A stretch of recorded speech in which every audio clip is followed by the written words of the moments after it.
അസ്സലാമു അലൈക്കും വറഹ്മത്തുള്ളാഹി ബിസ്മില്ലാഹിർ റഹ്മാനിർ റഹീം അൽഹംദുലില്ലാഹി റബ്ബിൽ ആലമീൻ സ്വലാത്തു വസ്സലാമു അലാ അഷ്റഫിൽ മുർസലീൻ വഅലാ ആലിഹി വഅസ്ഹാബിഹി അജ്മഈൻ അമ്മാ ബഅദ്. ഹാദിയ ഷെഫിൻ ദമ്പതിമാരുടെ വിവാഹം ദുർബലപ്പെടുത്തിക്കൊണ്ട് കേരള ഹൈക്കോടതി നടത്തിയ വിധി പ്രസ്താവം ഏറെ ചർച്ചകൾക്കും വിമർശനങ്ങൾക്കും പ്രതിഷേധങ്ങൾക്കുമെല്ലാം നിമിത്തമായിരിക്കുകയാണ്. ഈ വിധി പ്രസ്താവം കേട്ടപ്പോ ആദ്യമായി ആത്മഗതമെന്ന പടം വന്നത് നമ്മുടെ കോടതിക്ക് എന്തു പറ്റിപ്പോയി എന്ന് ചോദിക്കുവാനാണ്. ഇന്ത്യയുടെ ഭരണഘടന പൗരന് നൽകുന്ന അടിസ്ഥാന അവകാശങ്ങളിലൊന്നാണ് ഇഷ്ടമുള്ള മതം സ്വീകരിക്കുവാനും അത് പ്രചരിപ്പിക്കുവാനും അതിലേക്ക് ആളുകളെ ക്ഷണിക്കുവാനും എല്ലാമുള്ള അവകാശം. ഇത് അടിസ്ഥാനപരമായ മൗലിക അവകാശമാണ്. ഈ മൗലിക അവകാശത്തെ നിലനിർത്തുവാൻ, ഈ മൗലിക അവകാശം അനുസരിച്ച് ജീവിക്കുവാൻ ഇന്ത്യ രാജ്യത്തിലെ പൗരന്മാർക്ക് നൽകേണ്ട നിയമസഹായം നൽകുകയാണ് യഥാർത്ഥത്തിൽ കോടതികൾ ചെയ്യേണ്ടത്. കേരളത്തെ സംബന്ധിച്ചിടത്തോളം ഇസ്ലാം സ്വീകരണവും ഇസ്ലാമിക പ്രബോധനവുമെല്ലാം ഒരു കുറ്റകൃത്യമാണ്, ക്രിമിനൽ കുറ്റമാണ് എന്ന രൂപത്തിൽ ഇവിടുത്തെ ഉദ്യോഗസ്ഥന്മാരും രാഷ്ട്രീയ നേതൃത്വവും പൊതുസമൂഹത്തെ കൊണ്ട് അംഗീകരിപ്പിക്കുവാനുള്ള പരിശ്രമങ്ങൾ കുറെ കാലമായി നടന്നുകൊണ്ടിരിക്കുന്നുണ്ട്. മീഡിയകൾ അതിനു മുന്നിൽ നടക്കുന്നുമുണ്ട്. ലവ് ജിഹാദ് എന്ന പേരിൽ നടന്ന കോലാഹലങ്ങൾ നമുക്ക് പരിചയമുള്ളതാണ്. അതേപോലെ തന്നെ ഇസ്ലാമിക പ്രബോധകരെ വേട്ടയാടുകയും ഇസ്ലാമിക പ്രബോധനം എന്നത് എന്തോ ഒരു വലിയ കുറ്റകൃത്യമാണ് എന്ന് വരുത്തി തീർക്കുകയും ആരെങ്കിലും ഇസ്ലാം സ്വീകരിച്ചാൽ അത് ഭീകരതയിലേക്കുള്ള പലായനമാണ് എന്ന് വരുത്തി തീർക്കുകയും ചെയ്യുന്നതിന് വേണ്ടിയുള്ള പരിശ്രമങ്ങൾ, ഈ പരിശ്രമങ്ങൾ നടക്കുന്ന സന്ദർഭങ്ങളിലെല്ലാം ഇന്ത്യയുടെ ഭരണഘടനയെ ഉപയോഗപ്പെടുത്തി അതിനെതിരെ പോരാടുകയും ഇന്ത്യൻ ഭരണഘടന നൽകുന്ന അടിസ്ഥാന അവകാശം, മൗലികാവകാശം, ആ മൗലികാവകാശം നിലനിർത്തുന്നതിന് വേണ്ടി രാജ്യത്തെ കോടതികൾ സഹായിക്കുകയും ചെയ്തിട്ടുണ്ട് എന്നുള്ളതാണ് ചരിത്രം. നമ്മുടെ ഹൈക്കോടതിയിൽ തന്നെ ഇത്തരം കേസുകൾ പലതും കടന്നു വരികയും ആ സന്ദർഭങ്ങളിലെല്ലാം തന്നെ വ്യക്തിയുടെ മൗലികാവകാശം എന്നുള്ള നിലക്ക് മതമനുസരിച്ച് ജീവിക്കുവാനുള്ള സ്വാതന്ത്ര്യം, മതത്തിലേക്ക് പരിവർത്തനം ചെയ്യുവാനുള്ള സ്വാതന്ത്ര്യം ഹൈക്കോടതി അവകാശമായി പതിച്ചു നൽകുകയും ചെയ്തതിന് ചരിത്രത്തിൽ ഒരുപാട് ഉദാഹരണങ്ങളുണ്ട്. എന്നാൽ ഇപ്പോൾ കാര്യങ്ങളെല്ലാം കീഴ്മേൽ മറിയുകയാണ്. എന്തിനധികം ഇവിടെ ചോദ്യം ചെയ്തിട്ടുള്ളത് പ്രായപൂർത്തിയെത്തിയ ഒരു പെൺകുട്ടിയുടെ അവൾക്കിഷ്ടമുള്ള ഇണയെ തെരഞ്ഞെടുക്കുവാനുള്ള സ്വാതന്ത്ര്യത്തെയാണ്. ആ സ്വാതന്ത്ര്യത്തെ അടക്കം ചോദ്യം ചെയ്യുകയാണ് മതപരിവർത്തനത്തിന്റെ പേരിൽ, അതല്ലെങ്കിൽ മത തീവ്രവാദത്തിന്റെ മുഖംമൂടി അണിയിച്ചുകൊണ്ട്. എന്ത് കാരണം കൊണ്ടാണ് ഇതെല്ലാം സംഭവിക്കുന്നത് എന്ന് ചോദിച്ചാൽ അതിനുള്ള ഉത്തരം ആർക്കും പറഞ്ഞു കൊടുക്കേണ്ടതില്ല. ഇന്ത്യയിലെ പൊതുസമൂഹത്തിന്റെ തലച്ചോറിനകത്തേക്ക് വർഗീയതയും ഭീകരതയും തീവ്രവാദവുമെല്ലാം കടത്തിക്കൂട്ടുന്നതിന് വേണ്ടി, ഇവിടെ വർഗീയ ധ്രുവീകരണം ഉണ്ടാക്കുന്നതിന് വേണ്ടി ഇസ്ലാമിക പ്രബോധനത്തെയും ഇസ്ലാം സ്വീകരണത്തെയുമെല്ലാം ഒരു തരത്തിലുള്ള ഭീതിതമായ രൂപത്തിൽ നോക്കിക്കാണുന്നതിന് വേണ്ടി എല്ലാമുള്ള പരിശ്രമമാണ് ഇവിടെ നടക്കുന്നത്.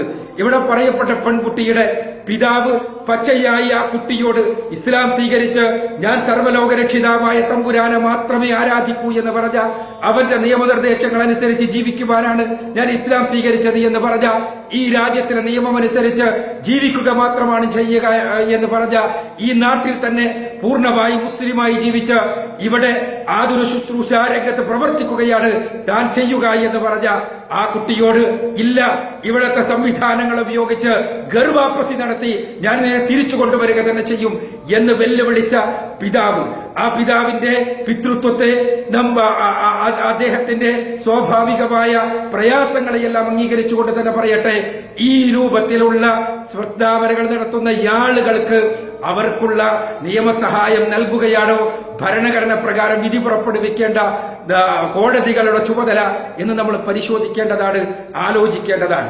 ഇവിടെ ഞാൻ സൂചിപ്പിച്ചതുപോലെ ഇസ്ലാമിക പ്രബോധനം മാത്രമല്ല കുറ്റകൃത്യമായി തീരുന്നത്, മറിച്ച് ഒരു ഇസ്ലാം സ്വീകരിച്ച പെൺകുട്ടിയെ സ്വന്തം ജീവിത സഖിയായി സ്വീകരിക്കുക എന്നതുപോലും കുറ്റകൃത്യമായി മാറുകയാണ്.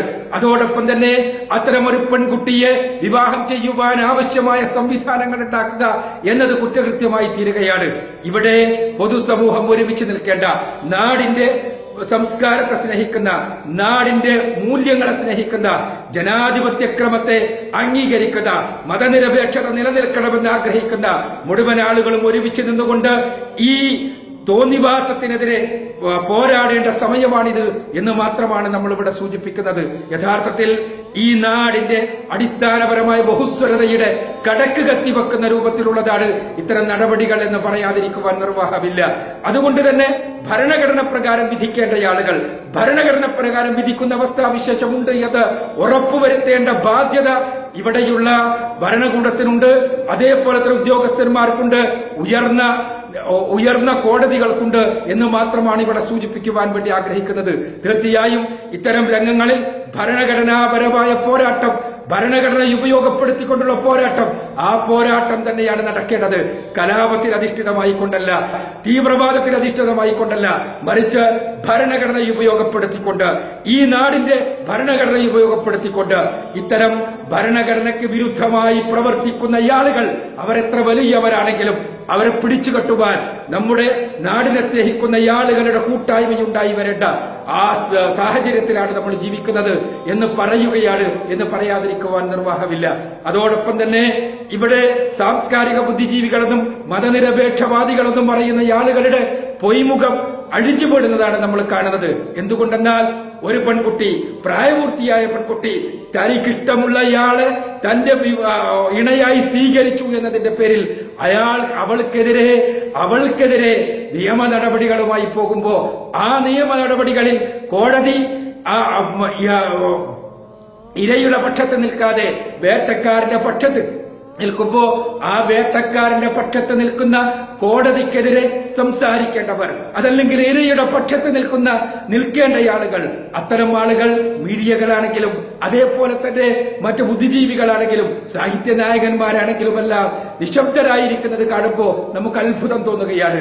16 വയസ്സുള്ള ഒരു പെൺകുട്ടിക്ക് തുറന്ന രതിയിൽ ഏർപ്പെടുവാനുള്ള സ്വാതന്ത്ര്യം വേണമെന്ന് വാദിക്കുന്നവർ, 18 വയസ്സുള്ളയാൾ ഏത് മതത്തിൽപ്പെട്ടവരാണെങ്കിലും ഏത് രൂപത്തിലാണെങ്കിലും വിവാഹം ചെയ്യുവാൻ, ഇണയായി സ്വീകരിക്കുവാൻ സ്വാതന്ത്ര്യം വേണമെന്ന് പറയുന്നവർ, വിവാഹമില്ലാതെ തന്നെ 18ഉം 21ഉം വയസ്സും ഉള്ള ആളുകൾക്ക് കോഹിബിറ്റേഷൻ നടത്താൻ, ഒരുമിച്ച് ജീവിക്കുവാൻ സ്വാതന്ത്ര്യം വേണമെന്ന് പറയുന്നവർ, ഇവിടെ മതം സ്വീകരിച്ചു എന്ന കാരണത്താൽ മാത്രം സ്വന്തം ഇണയെ തെരഞ്ഞെടുത്തൊരു പെൺകുട്ടിക്ക് നീതി നിഷേധിക്കപ്പെടുമ്പോ ആ നീതിക്ക് വേണ്ടി നിലനിൽക്കുവാൻ സന്നദ്ധമാകേണ്ട ആളുകൾ പക്ഷേ അനീതിയുടെ പക്ഷത്ത് നിന്നുകൊണ്ട് മൗനം പാലിക്കുന്നു എന്നത് സങ്കടകരമാണ്.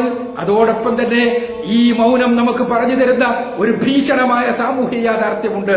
ആ സാമൂഹ്യ യാഥാർത്ഥ്യം മറ്റൊന്നുമല്ല, ഇസ്ലാമിന്റെ പേര് പറഞ്ഞാൽ, ഇസ്ലാമിക പ്രബോധനത്തിന്റെ പേര് പറഞ്ഞാൽ, ഇസ്ലാം സ്വീകരണത്തിന്റെ പേര് പറഞ്ഞാൽ എല്ലാവരും മറുപക്ഷത്തായിരിക്കുമെന്നുള്ള വസ്തുത നമുക്ക് പറഞ്ഞു തരുന്ന ഒരു വലിയ ഭീഷണമായ ചിത്രമുണ്ട്.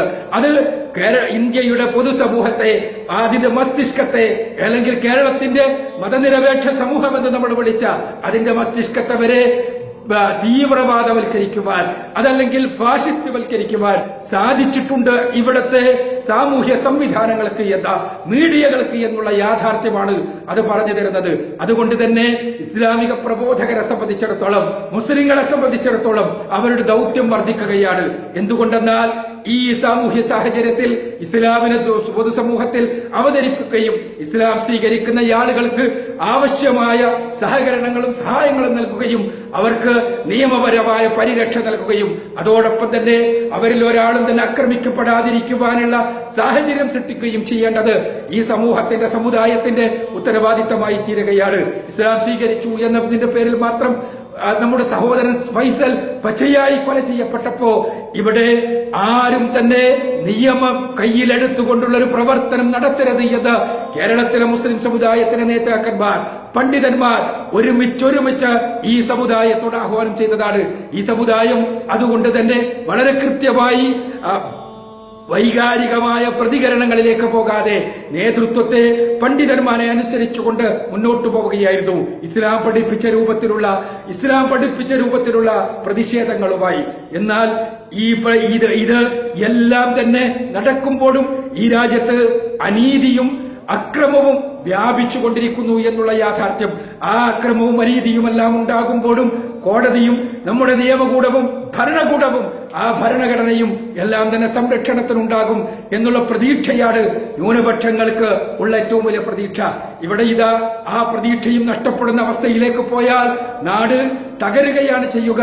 അതുകൊണ്ട് നാടിനെ സ്നേഹിക്കുന്ന മുഴുവൻ ആളുകളും, ഈ നാടിന്റെ സംസ്കാരത്തെ സ്നേഹിക്കുന്ന മുഴുവൻ ആളുകളും, ബഹുസ്വരത നിലനിൽക്കണമെന്ന് ആഗ്രഹിക്കുന്ന മുഴുവൻ ആളുകളും, നന്മ നിലനിൽക്കണമെന്ന് ആഗ്രഹിക്കുന്ന മുഴുവൻ ആളുകളും ഒരുമിച്ച് നിന്നുകൊണ്ട് ഇത്തരം പ്രവർത്തനങ്ങൾക്കെതിരെ പോരാടേണ്ട സമയമാണിത്. അതിനെ ഒരുമിച്ച് കൂട്ടുവാൻ നമുക്ക് സാധിക്കണം. അള്ളാഹു അനുഗ്രഹിക്കുമാറാകട്ടെ. വാഹൃദവാൻ അൽഹംദുലില്ലാഹി റബ്ബിൽ ആലമീൻ. അസ്സലാമു അലൈക്കും.